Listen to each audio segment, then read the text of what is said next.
Welcome back to the 5280 Pitch Women's Soccer Altitude. I'm Kate Hansen. The international break is finally over. 3 weeks of friendlies, training camps, and U.S. women's national team coming through Denver, all of it. And now we are back to some NWSL action this weekend, and the Summit could not have drawn a bigger match to come home to. It was really exciting to see Lindsay Heaps, to see Yamamoto. I mean, it was great to see some of these players that we've just been hearing about. We know they're on the Denver Summit roster, but if you went out to Dick's in the snow, you braved the weather to go check out the U.S. Women's National Team there. I was there, and it was a great game despite the weather, which we're going to have a little bit of a repeat of that this week because Denver Summit are back home. They have a very tough opponent in the San Diego Wave. It's the first ever Summit match at Dick's Sporting Goods. And like I said before, on the other side of the pitch is going to be just the best team in the NWSL. San Diego Wave, yep, first in the table, 4-match win streak, back-to-back clean sheets, most best 11 selections for any club for the month of March. Oh, and Saturday is also the Denver Unite match. The club is going to, if you're going to be there, well, if you're not going to be there, why? You should be there despite the weather, which we will get to, but it is going to be the Denver Unite match. The club is pulling in mascots from the Nuggets, Broncos, Rockies, Rapids, and the Avalanche. Every major pro sports team in this city is going to be represented in some form, and I can't tell you how cool that is. This is the Summit being welcomed into the Colorado pro sports family, not as new kids, but as equals, showing up for each other. That is the energy. And if you've been following the Summit on their Instagram at all, the Denver Summit has been going to Nuggets games. They've been seen at Avalanche games. They've been everywhere. So it's really cool to see all of our Denver sports teams come together and unite. And there's going to be a really cool scarf for the first 5,000 people that do go to the game on Saturday. So you're going to want to be there despite the snow. Yep. It's supposed to rain, probably turn into snow. Low of 33 degrees. It's not going to be the best weather. So look, I'll just say it up front. I think that we can win this match. I know that sounds bold against the team that is sitting first in this league, but I've been staring at the numbers all week. And the more I look, the more I think Saturday is going to be our night. So let me walk you through why I think that. Let me set the scene here. Denver Summit comes in 1-3-1, 6 points, 9th in the table. Unbeaten, though, in their last 4. And here's the part that nobody is talking about enough. We are tied with San Diego for the fewest goals allowed in this entire league. 3 goals through 5 matches. Us in the first place team. Yeah, how cool is that? Same defensive record. Melissa Kussler is tied for second in the NWSL with 3 goals.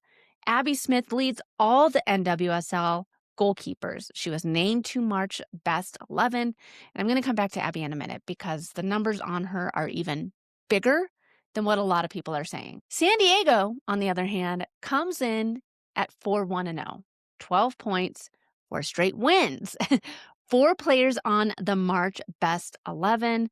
That's captain Kenzo Dali, center back Kennedy Wesley, Brazilian winger Dudinha, and rookie Lia Godfrey, who also won NWSL Rookie of the Month for March. But here's the numbers rattling around in my brain. Both teams, same defensive record, 3 goals allowed each, flip one of our draws to a win, and we're in the top half of the table with identical defensive stats to the team sitting at the top of the league. That is how close we actually are. We are not a bad team that's been lucky. We are a good team that hasn't figured out the final third yet. And that is a very different problem. Speaking of problems, I got to start with the weather. I can't not, because it has been incredible Monday through Thursday here in Colorado for the past few weeks. And then the weekends roll around, and all y'all know I got a couple kids that play soccer. Who's team manager? Well, yours truly. So my life has been a bit of a nightmare having to reschedule games because of rain and snow and our lack of that for the past 4 months. So all the fields are a mess. Ugh. And we're looking at more of the same this weekend. The National Weather Service forecast for Commerce City, it's not looking great. It's saying that it's supposed to rain and probably turn into snow. Low of 33. Kickoff's at 6:45. So we're starting in the low 40s with precipitation most likely falling. And by the second half, we could be watching the snow flurries because, mile high. So those of you who have been around Colorado soccer for a while, you know what I'm about to say.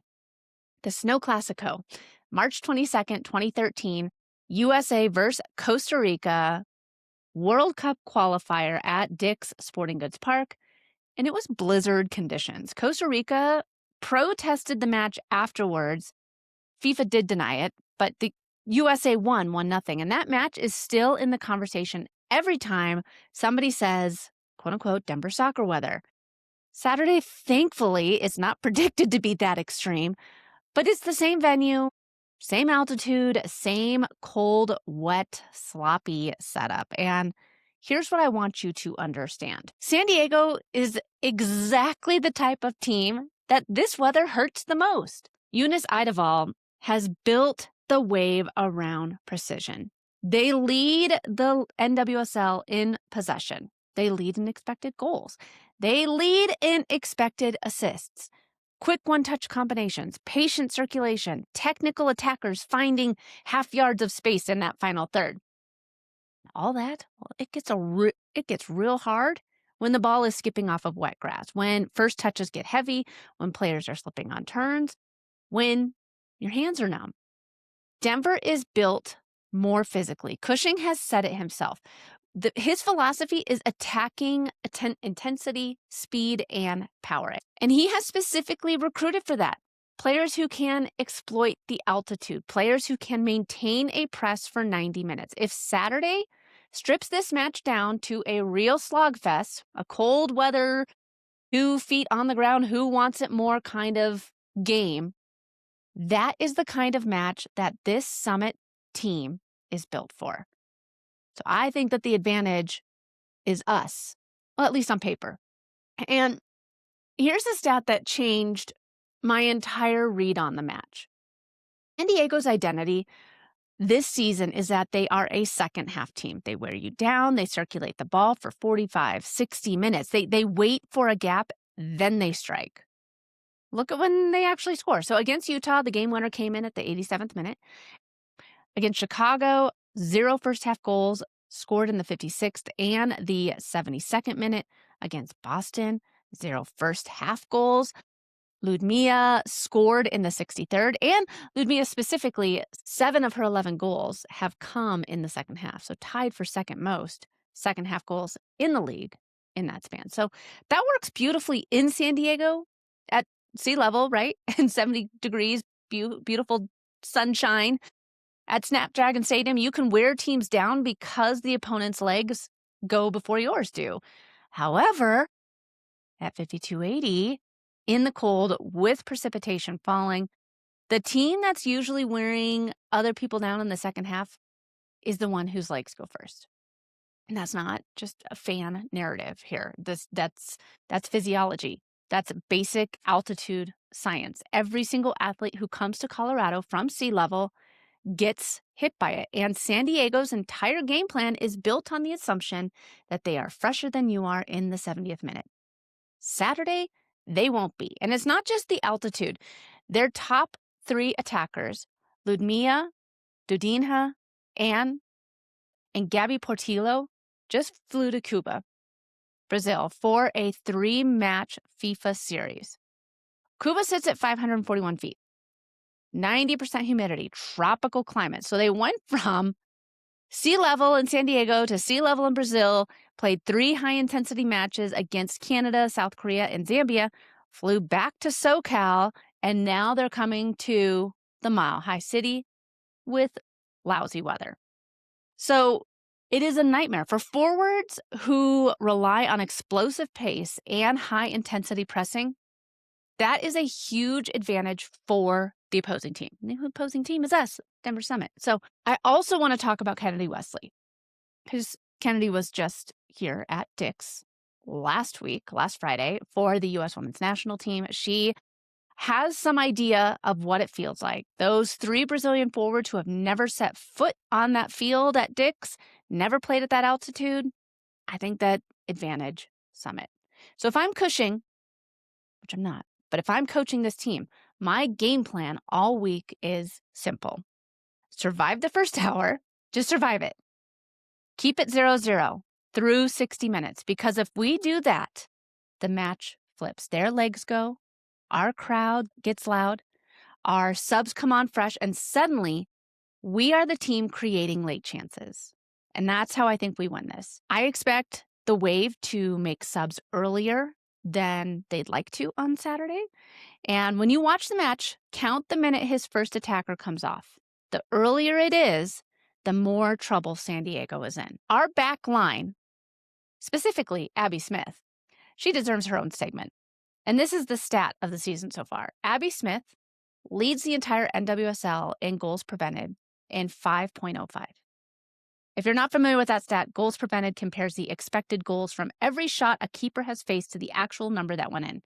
It's how much better than average she has performed on her specific shot load. She has faced 8.05 expected goals on target.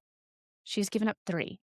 That gap, 5.05, is league leading. And here's what that actually means. Abby Smith has, by herself, saved this team somewhere between maybe 4 and 5 goals, where a league average keeper would have conceded those goals. That is a point, maybe 2 in the standings, just from Abby Smith being in net. And let me say this part out loud.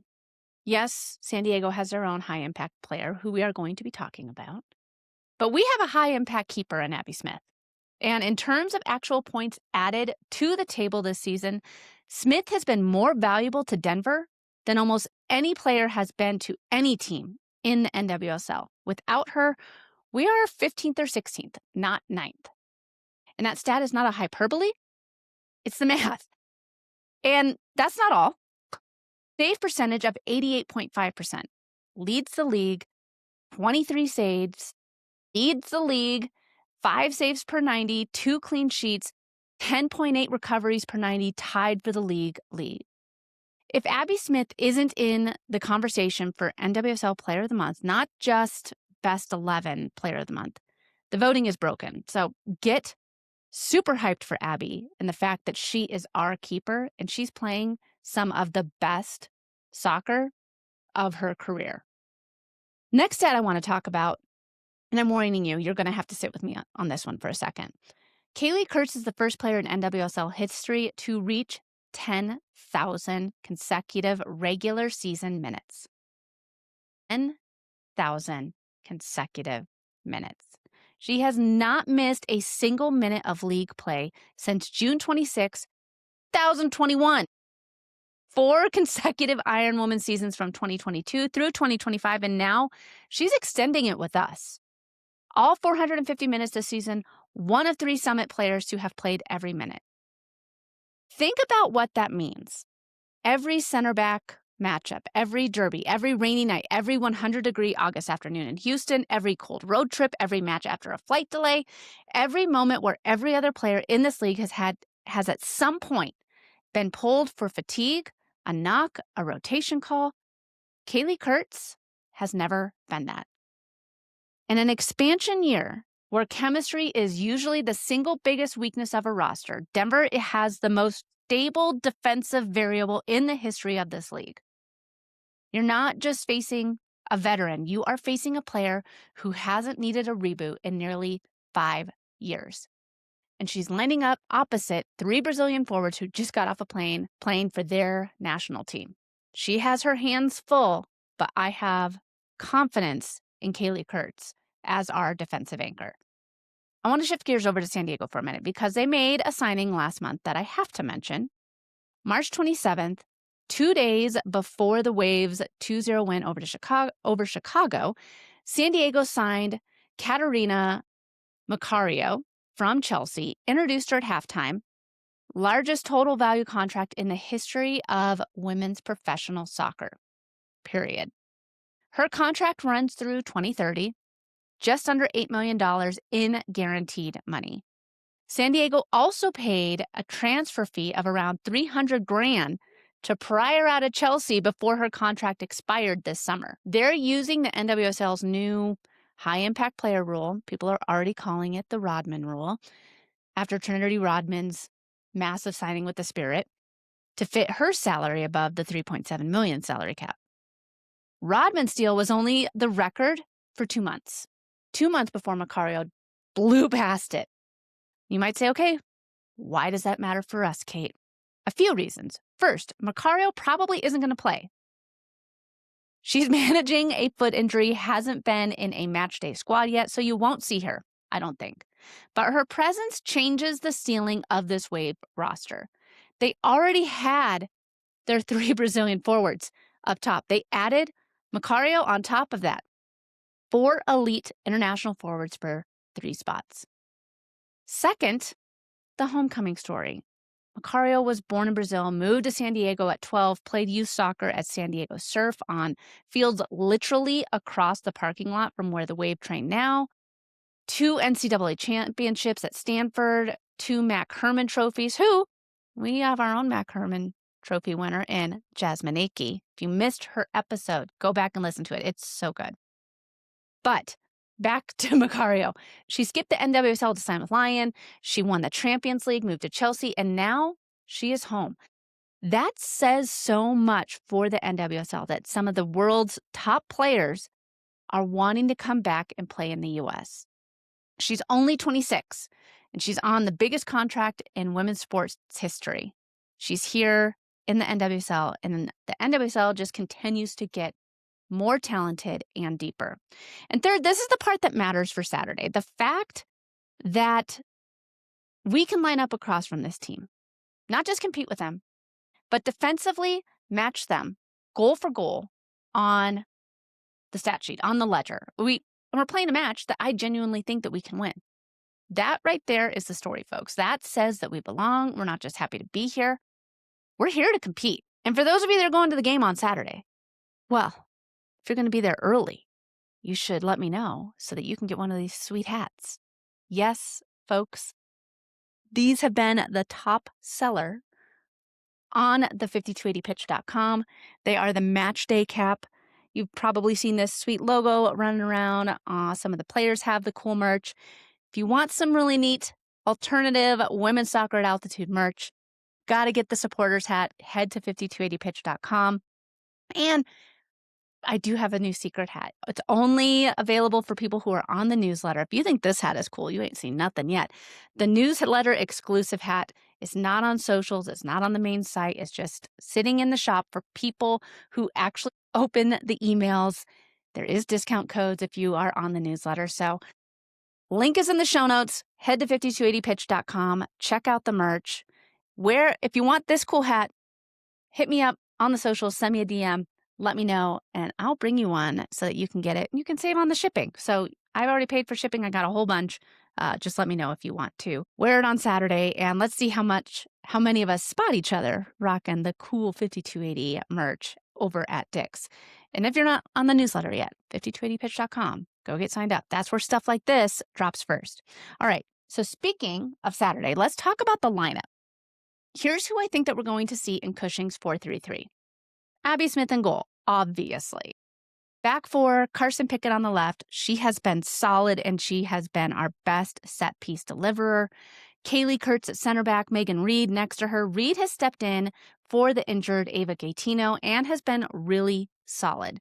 And then, of course, Janine Sonis on right. She is our captain. She will be starting for the for the foreseeable future. I do want to talk about the Gaetino situation. So she was seen at the home opener in a walking boot and on crutches. She's been out on every league availability report since. The club is keeping the timeline pretty vague, but Jeff Kassoff has categorized it as an injury that's measured in weeks rather than days.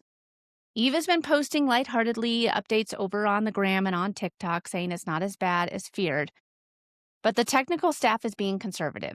I'd assume she is unavailable Saturday, with Reed getting the nod. Now let me talk about the midfield because there is a story here. Midfield 3. Delaney Sheehan as the number 6, Devin Lynch next to her, and Tash Flint. Lynch is a rookie, and there's something that doesn't get mentioned enough. Lynch leads all NWSL rookies in minutes played through the first stretch of this season. 416 minutes through 4 matches, more than any other rookie in the league. And she's doing it partly because our most hyped rookie at midfielder, Jasmine Akey, tore her ACL and is out for the season. The season-ending injury. It was a brutal blow, and Akey was the 2025 Mac Hermann Trophy winner out of Stanford. She was supposed to be a foundational midfielder for this club. Instead, she's rehabbing for all of 2026. Like I said, I did have her sit down for an interview in the last episode, so be sure to go listen to that and how she's rehabbing and getting ready to come join us again in the 2027 season. But what that means is Lynch, as a rookie, has been thrown directly into the fire, starting every match, playing the bulk of minutes in midfield. And she's been good. She's been a really quick study, but she is still a rookie. Cushing has rotated her, pulled her for Emma Reagan in the 60th minute against Seattle, and the team got better. So watch for that sub on Saturday. I believe that Lynch will start. Reagan will come on late, keeping the midfield organized for the final 30 minutes when the altitude starts to bite. And I have to pause on Tash Flint because she has quietly also been one of the stories of this season.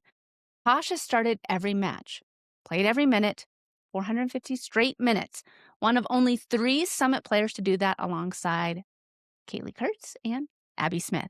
She scored a goal in our first ever franchise win at Gotham, and she assisted in Orlando, and she's been Cushing's most confident midfielder all year.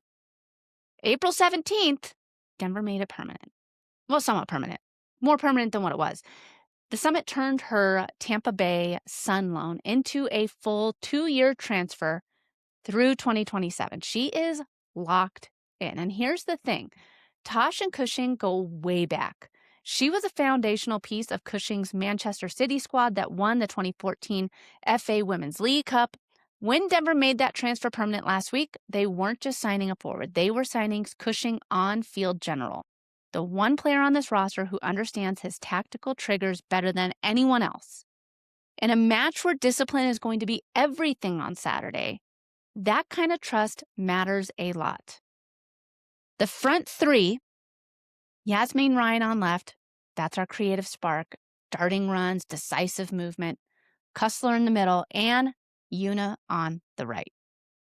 I do want to watch for Ao Oki as a potential starter. Oki came in to Seattle in the 60th minute and immediately created the best chance of the second half. So Cushing could start her, but I foresee Cushing sticking with the same starting 11 that he had for the past 2 matches. Kussler has 3 goals in 5 matches, tied for second in the NWSL, but her last goal was March 25th. It's been a month. All 3 of her goals came in the first 3 matches. She hasn't scored since the team got shut out against Washington and then shut out in Seattle. She's due in a big way. And if this match becomes the physical, wet field slog that I think it's going to be, the goal profile she scores best on, aerial contested in the box, finishing off crosses, that's exactly what this match rewards. Maybe Pickett delivers a set piece, Kurtz gets ahead on it, keeps it alive, Kussler finishes. I could see it being Kussler's time to shine once again. Everyone is worried about San Diego's possession. We've already proven that we can handle possession-heavy teams. And here's the kicker on that. San Diego leads the league in possession at 59.6%. But Dali's Wave ranks last in the league in total chances created in their recent cycles. They pass a lot. They don't always kill you. San Diego plays very pretty soccer. Denver plays effective soccer. Cushing specifically recruited for physical capacity and power, players who can exploit altitude. The Wave want a recital. We want a fight, and we get to pick where. All right, so what am I expecting on Saturday? A draw is a great result. Best team in the league, same defensive record, a 0-0 or 1-1 grind at Dick's in the rain, the cold rain, extending our unbeaten streak to 5. I'll take it all day. A loss isn't catastrophic. They're the best team in the league right now. We're expansion.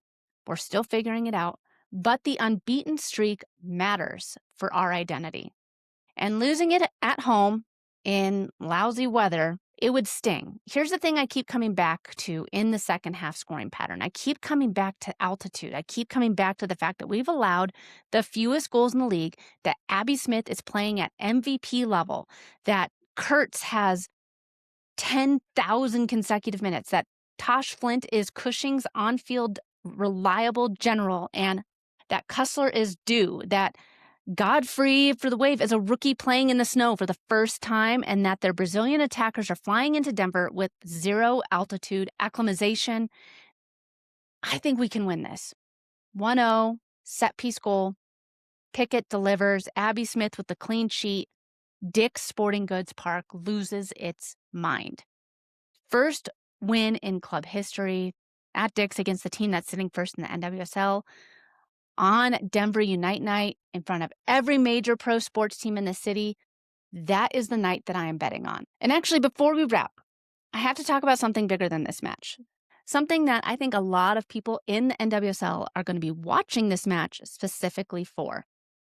The NWSL Board of Governors is expected to vote this month, maybe even this week, on whether to flip the league to a fall to spring calendar.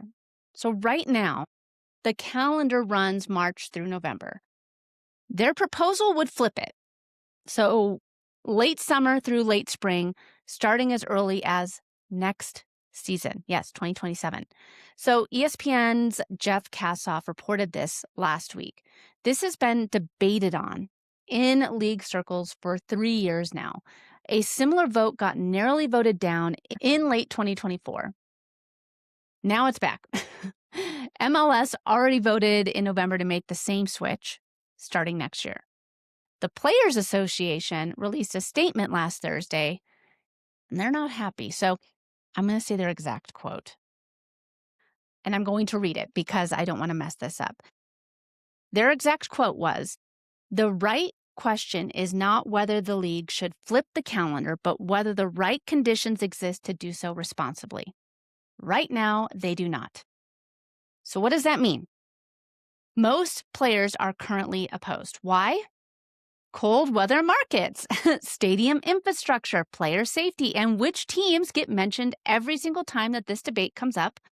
Well, Denver, Boston, Kansas City, New York. This game on Saturday, this is a test case. Under a flipped calendar, we'd be playing home matches through November, through December, through January, through the snowiest month in Colorado, February, all in the snow. Yes, we have, 300 days of sunshine here in Colorado, but we do have cold days and it does snow here. So here's what blows my mind about this Saturday. We're about to play a match at Dick's in what is expected to be snow changing to rain, rain changing to snow, lousy weather, 33 degrees, potentially the exact same week that the board votes on whether this becomes our new normal. This is a live demonstration of exactly what this debate is about. I'm not going to tell you what I think the league should do, though I'll tell you, I lean heavily with the Players Association on this one. The visuals matter. If Saturday at Dick's turns into a beautiful match in the snow with a packed house, a great atmosphere, the pro flip side points to it and says, well, look, players love it. They still played great. The fans still show up. I'm not saying not to go. I'm just saying that this is going to be really interesting to see. If the players are slipping around, if the ball's not rolling true, if the crowd is freezing and the scoreline is ugly, well, then the Players Association just got their talking point. Honestly, you could not have scripted a better night to drop in the middle of this debate. Saturday is not just our first home match at Dick's. It's not just our chance to beat the best team in the league. It's also a referendum on what the next decade of this league looks like. And Denver, it is the test case. So Saturday night, 6:45 p.m., Dick's Sporting Goods Park, Denver Summit versus San Diego Wave, top of the table, coming into our cold, cold house. Denver Unite Night. Mascots are going to be there. And if you're going to go on Saturday, like yours truly, it's going to be cold. Bundle up. Layers, hats, gloves, flasks, whatever you gets you through the cold.